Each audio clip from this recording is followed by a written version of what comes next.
Bismillahirrahmanirrahim. Elhamdülillahi Rabbil alemin ve salatu ve selamu ala eşrefil enbiya vel murselin vel akibetu lil muttaqin ve la udvana illal zalimin. Rabbi şrah li sadri ve yessir li emri ve hlul uqdeten min lisani yefqahu qavli amma ba'd. Möhtərəm qardaşlar, ilk öncə sizi salamlayıram. Assalamu aleykum və rahmetullahi və barakatuh. Amma sonra bugünkü dərsimiz baş verən son fitnə hadisələri barədədir. Ümumiyyətlə, bəzi kəslər müəyyən məsələlər barədə danışaraq müsəlmanların cəmaatının bölünməsinə və s. səbəb olurlar və mən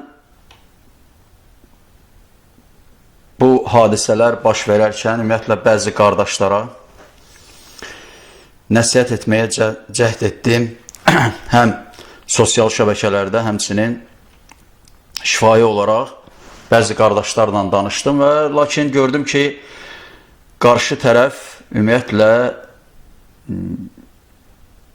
belə deyək, nəsihət qəbul etmək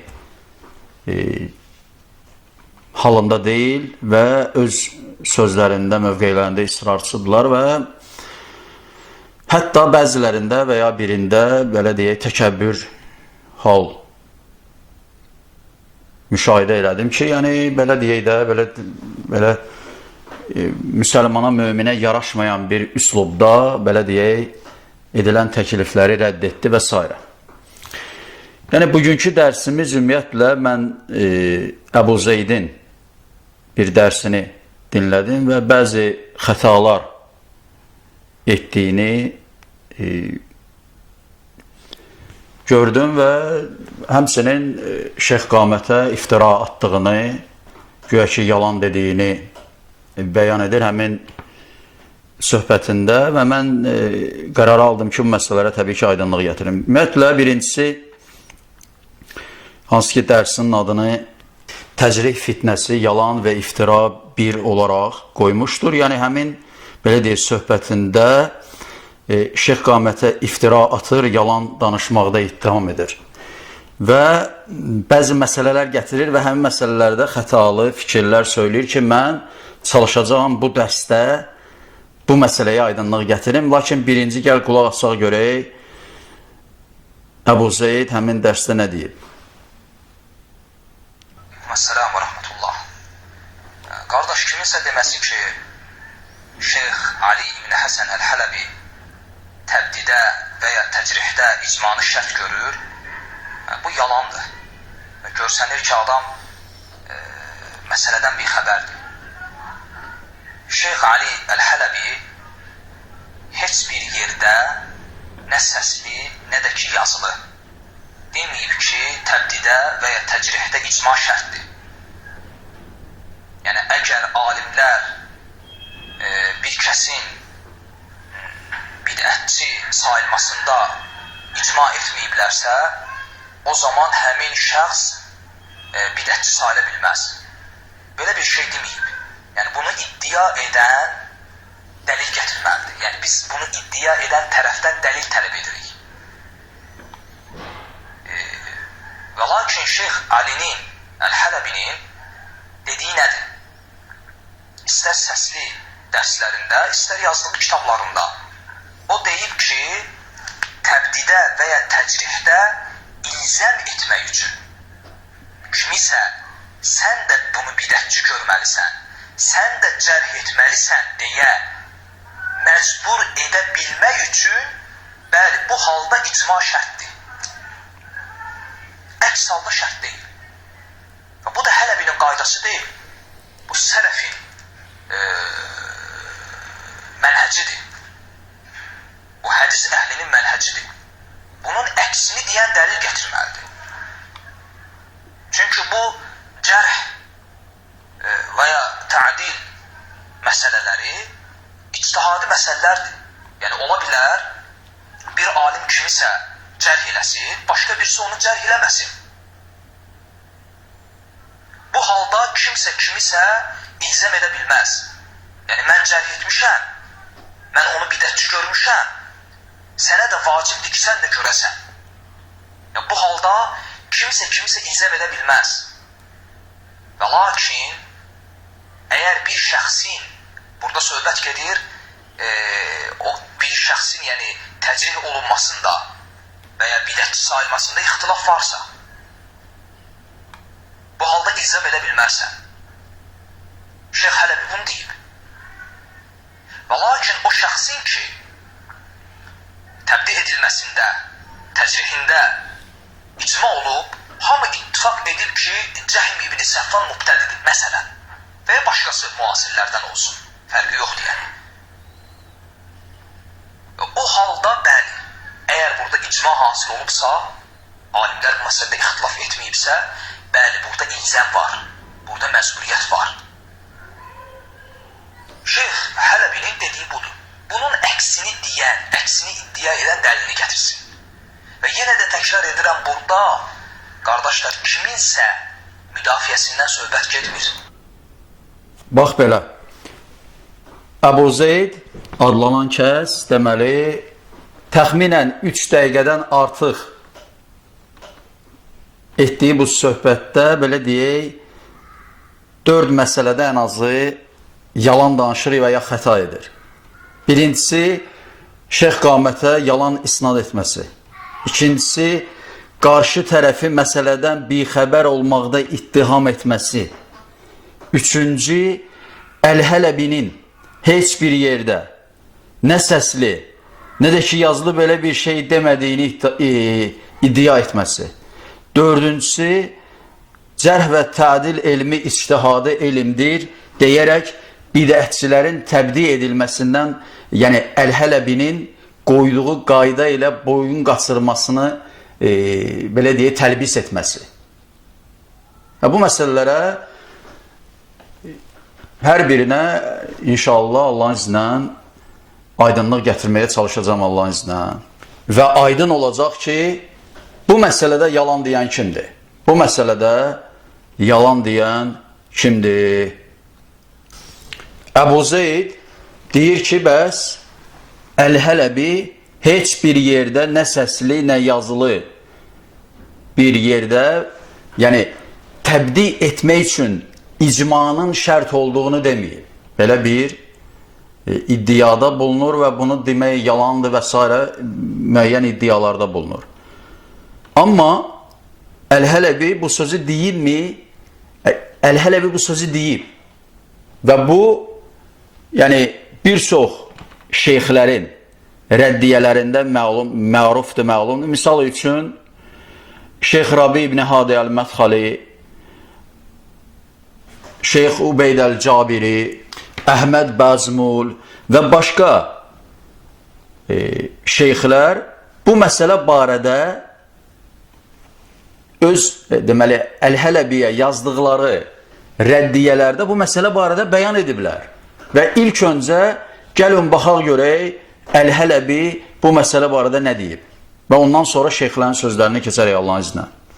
Əl-Hələbi deyir: Summa mevqahu amməti taləbə İzə əcməu əhləl ilim alə təbdiyi vahid la yəsuhum ən yuxalifuhu İzə mə əcməu ənə əqul İzə istətəu ət-tərcih ləhum ən yurəccihu mə istətəu yəxuzul əhvət kəəyyü məsələ şər'iyyə sümmə İzə kənət müqallidən həttə ləv rəccəhdə həsbuk ən تكون مقلدا أما أن تكون مقلدا أو ومجتهدا أو مدافيا وناشرا وهامل اللواء التعديل والجرح في هذا الباب هذا الحقيقة يخالف منهج السلف هذا حقيقة يخالف منهج السلف. Bax,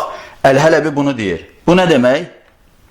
Əl-Hələbi deyir ki, sonra bütün tələbələrin mövqeyi, yəni budur ki, əgər elm əhli bir kəsin təbdi edilməsində icma ediblərsə, onlara müxalif olmaq olmaz. Amma əgər icma etməyiblərsə, mən deyirəm ki, əgər tercih etmək qüdrəti varsa, bir tələbənin, yəni tercih etmək qüdrəti varsa, qüdrəti yetən rəyi tercih edir və onunla götürür. Necə ki, şərii məsələlərdə bunu edir. Yəni fikri və s. məsələlərdə. Sonra, əgər hətta gücü yetən, yəni qüdrəti yetən qədər tercih etdiyi rəyə görə təqlidçi olarsa, müqallid olarsa, o zaman təqlidçi olur. Amma əgər müqallid olmazsa, müqallid olması və ya müçtəhid olması və ya hansısa bir rəyi müdafiə edən olması və ya naşir olması, yəni ilk dəfə filan kəsin bidətçi olmasını bəyan etməsi və ya cərh və tədil və cərh elminin bayrağının daşıyıcısı olması bu babda, bu həqiqətdə sələfin həqiqətən də, yəni sələfin mənhəcinə müxalifdir. Sələfin mənhəcinə müxalifdir. Bax belə, Əl-Hələbinin sözləri bunlardır və bu sözlərinə dediyim, saydığım, yəni şeyxlər və başqaları rəddiyə vermişlər. Və Əl-Hələbi bu sözləri niyə görə deyir? Əl-Hələbi bu sözləri niyə görə deyir? Ondan ötürü deyir ki, mərufdur ki, bəllidir ki, hal-hazırda həyatda olan və bidətçi olan böyük alimlər tərəfindən bidətçi olduğu vəsf edilən kəslərin bidətçi olmasından yayınmaq üçün bunları deyir. Yəni filan kəs bidətçidir və bütün və ya çoxluq alimlər həmin kəsə rəddiyə vermişlər. O kəsin bidətçi olduğunu bəyan etmişlər. Lakin ola bilsin hamısı etməyib. Burada deyir ki, əgər icma olmalıdır, əgər icma olsa, o zaman tamam. Bidətçi adlanmalıdır. Lakin icma deyilsə, onda istədiyi rəyi seçir. Belə bir şey varmı sələfdə? Allahu Akbar. Böyük alimlər, misal üçün bugün bidətçi olaraq vəsf edilənlər kimlərdir? Misal üçün son 50 ilin, belə deyək, son 50 ildə yaşamış, vəfat edən və hal-hazırda yaşayan ümmətin, sələfin böyük alimləri bidətçilər, yəni hər hansı bir kəs bidət fikirlər, sələfin mənhəcinə, əqidəsinə müxalif fikirlər söylədikləri zaman ilk olaraq nə etmişlər böyük alimlər? Nəsihət etmişlər. Nəsihət etmişlər məclislərdə, dərslərdə və s. ki, nə üçün? O fikirlərdən dönsünlər. O fikirlərdən dönsünlər. Lakin nəsihət qəbul edilmədi bir dəfə, 2 dəfə, 5 dəfə misal üçün. O şəxslərdən təhsir etdilər və ya cərh etdilər. Niyə görə? Çünki o fikirlər ümmətin azmasına, ümmətin sapmasına səbəb olan amillərdəndir. Çünki bu kəslər kimlərdir? Dəvətçilərdir. Bu kəslər dəvətçilər, bunlar dəvətlə məşğuldur. Və sələfin mənhəcindən, əqidəsindən müxalif mövqeyə dəvət edən kəslərdir. Və sələfilərin üzərinə vacibdir ki, yəni hansısa onları cərh eləsin və ya onları bidətçi saysın. Yəni bu hansısa bir fikri məsələdə sələfə müxalif olmaqdan getmir ki söhbət. Söhbət əqidədə, mənhəcdə müxalif olmaqdan gedir. Yəni hansısa fikri məsələdə tutaq ki, sələfə müxalif olsa, hə, tamam yəni. Haqq qazandırmaq olar haradasa. Böyük məsələ deyil və s. Fikir məsələdə ixtilaf var və s. Lakin o məsələdə ki, sələf alimləri son dönəmlərin deyirəm, yəni son 30 ilin, son 50 ilin bu məsələ barədə danışıblar. Şeyx İbn Baz, rahiməhullah, Şeyx Albani, İbn Useymin, Şeyx Muqbil, Allah hamısına rəhmət eləsin və qeyriləri, yəni hal-hazırda sağ olanlar, onlar yəni təhzir ediblər Əl-Hələbini nə qədər alim təhsir edib? Birinci nəsihət ediblər. Neçə ildir nəsihət olunur? Amma yəni dönmür və s. Nə etmək lazım? Allahu Akbar. Yəni həmsinin başqaları Əl-Mə'ribi təhzir olunmayıb ya nəsihət olunmayıb şeyxlər tərəfindən, böyük şeyxlər tərəfindən. Yəni indi birinin çıxıb Əl-Mə'ribiyə, Əbu'l-Həsən Əl-Mə'ribiyə bidətçi olaraq deməməsi həmin şeyxlərə müxalif olmaq deyilmi? Əlbəttə müxalif olmaqdır. Və ya başqası Məğravi olsun, ya İbn Laden olsun. İbn Laden barədə nə qədər sələf alimi, son 50 ilin ən böyük sələfin ən böyük irəli gəlmiş alimləri bu barədə demişlər, yəni sözlərini demişlər, təhzir etmişlər, yəni çəkindirmişlər. Nə üçün? Çünki ümməti zəlalətə aparar. Təhlükə var o fikirlərində. Və s. İndi bu Əl-Hələbi bu qaydanı və ya bu sözləri nə üçün gətirir? Ümmətin böyük alimlərinin təbdi etdiyi kəsləri təbdi etməkdən yayınmaq üçün. Çünki o da təbdi etməlidir. Əgər sən sələfi olduğu iddia edirsənsə, sən də onu təbdi eləməlisən. Lakin təbdi eləmir, nə üçün və bu qaydanı gətirir? Yəni, onları bidətçi adlandırmaqdan yayınmaq üçün bu sözləri deyir ki, bəs nədir? Yəni, bir kəsi, filan kəsi təbdi etmək üçün şərtdir ki, alimlərin icması olsun. Allahu Akbar. Əgər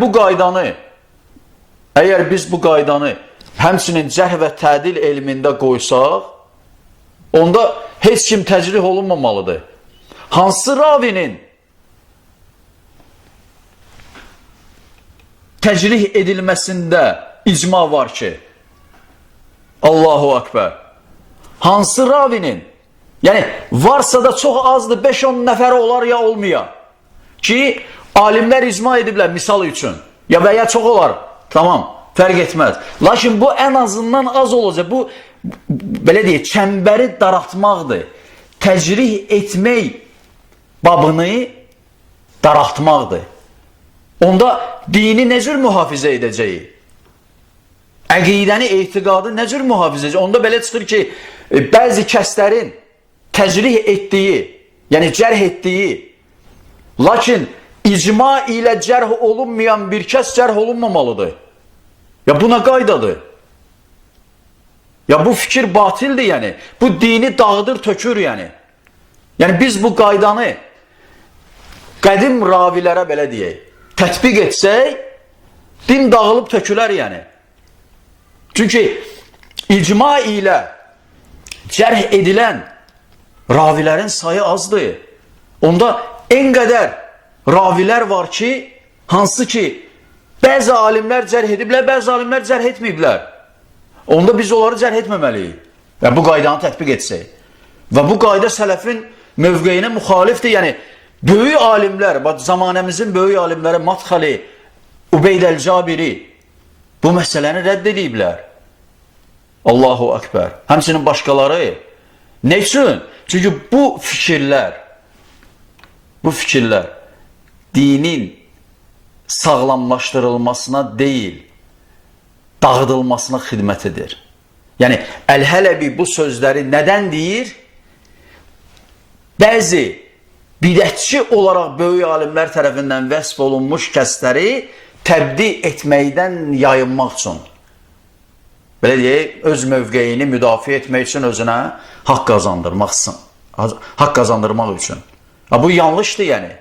Yəni, bu sələfin mövqeyinə müxalif olmaqdır. Allahu Akbar. La havlə və la quvvətə illə billah. Yəni, əgər biz bu qaydanı tətbiq etsək, onda din dağılacaq. Onda bir çox cərh edilmiş olan qədimdə raviləri onda cərh etmək lazım deyilmiş.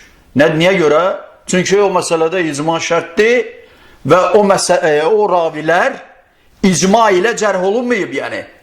Belə bir şey olurmu? Allahu Ekber.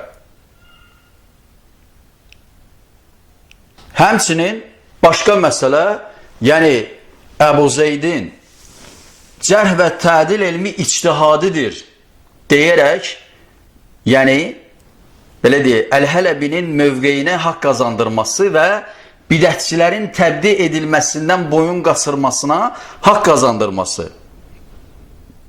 Cərh və tədil elmi ictihadidir. Tamam, ictihadidir. Lakin söhbət hansısa bir alimin ictihad edərək verdiyi hökmdən gedmir. Söhbət nədən gedir? Söhbət, yəni məsələnin məğzi, yəni bu məsələni bu məsələyə görə gətirmək olmaz, yəni ki, cərh və tədil elmi ictihadidir. Məgər son 50 ilin və ya son 30 ilin böyük alimləri, hansılar ki, bir qismi vəfat edib, Allah hamısına rəhmət etsin və bir qismi hələ sağdır, bugün bidətçi olaraq vəsf edilən və ya son 50 ildə bidətçi olaraq vəsf edilən kəsləri ictihad edərək təbdi ediblər. Yox, yəni müxalif olduqlarına görə. Bu bir hökmdür və ya bu bir ictihaddır, ümumi baxışla baxsayıq. Lakin bu illə ictihad deyil. Bu məsələnin araşdırılması və bugün bidətçi olaraq vəsf edilmiş olan kəslərin təbdi edilməsindən gedir. Yəni böyük alimlər İbn Baz, Useymin, Şeyx Albani, Şeyx Muqbil və sairə, Allah hamısına rəhmət etsin, onlar cərh etməzdən öncə nəsihət etmişlər. Yəni bugün Əl-Hələbinin bidətçi olaraq təbdi etmədiyi kəslər ki mövcuddur, onlara həmin alimlər hələm o dəqiqə cərh etməmişlər ki, yəni bu sələfin mənhəci deyil, ilk olaraq nəsihət etmişlər, çünki din nəsihətdir, bəllidir, mərufdur. Nəsihət etmişlər, o fikirlərdən çəkindirmişlər və ya bəyan etmişlər azdıqları məsələləri və tələb etmişlər ki, o rəylərindən qayıtsınlar. Lakin qayıtmırlar və dəvət edirlər öz batil mövqeylərinə və bu zaman əlbəttə ki, böyük alimlər o fikirləri yayan kəsləri mübtədi olmaqda ittiham etməlidir. Və bunu etmək təbii ki, dəlillərə baxacaq və baxılmalıdır. Və bunu etmək hər bir sələfin üzərinə lazım olur ən azından. Demirəm vacib olur. Ən azından lazım olur. Niyə görə? Çünki dini qorumaq üçün, sələfiliyi qorumaq üçün, yəni sələfilik, yəni alimlər 15 əsrdir bu dini və ya sələfiliyi nə ilə qoruyublar? Bidət əhlini rədd etməklə və bidətçilərə rəddiyə hər əsrə baxqinə 2-ci, 3-cü əsrdən bu yana günümüzə qədər, yəni hansı məsələdə bidətçilər meydana gəliblərsə, sələfin alimləri onlara rəddiyə verib. Cəhmilər, Mötəzilər, Rafizilər, Murcilər, Qədərilər və s. Hamısı rədd olunub yəni. Bütün sələfə rədd olaraq gətirilən məsələlər ya kitab, ya risalə və s. yəni indiki müasir dönəmdə səsli, video və s. materiallarla rədd olunub yəni, mövcuddur yəni. Və Hələbinin bu qaydanı gətirərək ki, cərh və tədil elmi ictihadıdır və bidətçiləri təbdi etməkdən boyun qaçırması, bu təlbisdir yəni. Necə alimlər deyir. Necə ki, alimlər deyir, əlhəmdülillah yəni. Bu təlbisdir yəni, bu belə deyək də ikili standartdır. Və əsla qəbul edilməzdir. Və bu qaydanı böyük şeyxlər niyə gətirmir? tətbiq eləmir. Niyə? Çünki batildir yəni. Allahu Akbar. Niyə Şeyx Fovzan bu qaydanı gətirmir? Müasirləri deyirəm, mən hələ vəfat edənləri demirəm. Yəni İbn Bazı demirəm, Şeyx Albanini demirəm, Useymini demirəm. Yəni Şeyx Fovzan, Şeyx Abbad, Ubeyd el-Cabiri, Rabi el-Madxali niyə görə gətirmir o qaydanı? Təbdidən boyun qaçırmaq üçün.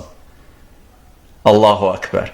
Və bu məsələdə əlbəttə ki, Əl-Hələbi bu saydığım şeyxlərə müxalifdir. Mövqeyi müxalifdir yəni. Və bu rədd olunmalıdır yəni. Yəni belə bir iddia irəli sürərək hansısa bir kəsin mövqeyinə haqq qazandırmaq yanlışdır yəni. Yanlışdır. La ilahe illallah. Və özü yalan danışaraq qarşı tərəfi yalan danışmaqda ittiham etməsi və ya məsələdən bir xəbər olması kimi vəsf etməsi, ya bu yəni yanlışdır yəni. Yəni bu yanlışdır. Bax bu məsələni, yəni mən bir də mənbələri qeyd etmək istəyirəm. Müxtəsər yəni. Müxtəsər qeyd edəcəm. Misal üçün Ubeyd el-Cabirinin deməli rəddiyəsi vardır Əli Əl-Hələbiyə. Deməli bu kitab belə adlanır. Raddul Allama Ubeyd el-Cabir alə qavaidil Əli Əl-Hələbi el-Cədid. Bax belə adlanır kitab və bu kitabda deməli şeyx 34-cü səhifədə həmin Hələbinin sözlərini gətirir və rədd edir. Həmin Hələbinin o sözlərini gətirir, qeyd etdiyim sözləri gətirir və rədd edir. Həmçinin Əhməd Bazmul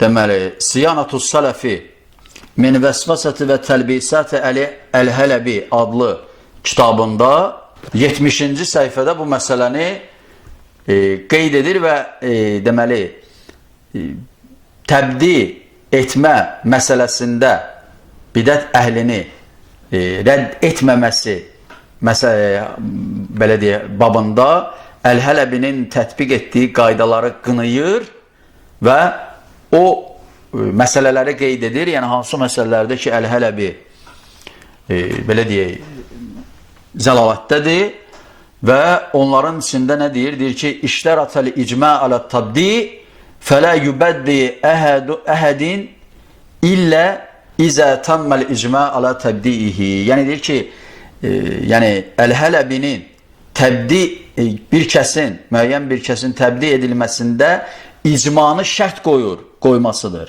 ki, onun zəlalətlərindən. Və heç bir kəs hətta təbdi edilməsində icma hasil olmayanacan, tamamlanmayana qədər heç bir kəs təbdi edilə bilməz. Yəni bu hökm təbii ki, batildir, yəni və qəbul edilməzdir. Bu, yəni bu qayda ümumiyyətlə dini darmadağın edir. Yəni alimlər, sələf alimləri bir kəsi bidətçi olaraq vəsf edərkən təbii ki, ona birinci nəsihət etmişlər, biyaq toxundum məsələyə. Yəni həmən bidətçi deməyiblər yəni. Lakin bəyan ediblər, nəsihət ediblər, yəni azdığı, belə deyim, məsələni təfsilatı ilə, dəlilləri ilə bəyan ediblər və dönmədiyi zaman və ya tövbə etmədiyi zaman təbii ki, ondan çəkindiriblər, təhsil ediblər yəni. Lakin Əl-Hələbi bu qaydanı tətbiq etmək istəmir və ya etmir. Və belə deyək, bidətçi olan kəsləri təbdi etməkdən yayınmaq üçün bu qaydanı gətirir. Bu da nədir? Təlbisdir yəni. Bu nədir? Təlbisdir. Həmçinin bu məsələ barədə Əl-Hələbinin bu sözlərinə belə deyək, rəddiyə verən alimlərdən Sa'd ibn el-Fəthi, İbn Səid el-Zü'təri və ya Zə'təri, deməli, Tənbihul Fətin li təfavütül təhsiləti Əl-Hələbi Əl-Miskin adlı yazdığı kitabda, deməli, 42-ci səhifədə bu sözləri, yəni Əl-Hələbinin gətirdiyi bu sözləri ki, bir kəsin təbdi edilməsində icma şərtdir, o məsələni rədd edir. Və qardaşlar, hər kəsdən, yəni bu mənbələrə, belə deyək, müraciət edərək, həmçinin yəni sosial şəbəkələrdə də, yəni sələfi, belə deyək, saytlarında da bu məsələ mövcuddur, yəni. Bu məsələ mövcuddur. Məsələnin də adı nədir? İştirak, yəni Əl-Hələbinin zəlalətlərini və ümumiyyətlə təlbisatlarını qeyd etdikləri şeyxlərin belə deyək, bablarda, məsələlərdə, fəsillərdə və s. İştiratul icma alə təbdi, yəni təbdi etmək üçün, yəni bir kəsin bidətçi olması üçün və ya adlandırılması üçün icmanın şərt olmasını belə deyək, qeyd etdiyi Hələbinin sözlərinə etdiyi rəddiyələrdə bunu neyləmişlər? Bəyan etmişlər. Yəni müxtəsər bu qədər, yəni Abu Zeydin, yəni çıxıb cəmaatın arasında bu cür Şeyx Qaməti yalan danışmaqda və s. ittiham etməsi, bu batildir və yalan görüldüyü kimi əslində özü danışır və qarşı tərəfi məsələləri bilməməkdə ittiham etməsi yanlışdır, doğru deyil. Əl-Hələbi bu sözləri deyib və şeyxlər də, əlhəmdülillah, həmd olsun Allaha, Əl-Hələbini bu məsələdə rədd ediblər, yəni. Ki, bunun mərufdur, yəni. Yəni, bu, ümumiyyətlə, bu qaydalar və s. bu, yəni, təlbisatdan başqa bir şey deyil, yəni. Yəni, bu nədir? Təlbisatdır, yəni. Yəni, batilə haqq onu qeydirmək və ya, belə deyək də, belə deyək, məsələdən yayınmağın, belə deyək, ikili standartlar və s. məsələdən yayınmaq üçün ortaya atılan bir məsələdir. Və yanlışdır və şeyxlər də bunu, əlhəmdülillah, rədd ediblər və biz də, əlhəmdülillah, bunu bu məsələdə rədd edirik, əlhəmdülillah, həmd olsun Allaha. Müxtəsər bu qədər və sonda uca Rəbbimiz Allaha həmd səna edirəm Peyğəmbərimiz Muhammed sallallahu aleyhi ve sellemə, onun əhl-i beytinə, bütün sahabələrinə və qiyamətə qədər gözəl biçimdə onların yoluna tabi olanların üzərinə Allahın salavatı və salamı olsun. Esselamu aleykum və rahmetullahi və bərəkatuhu.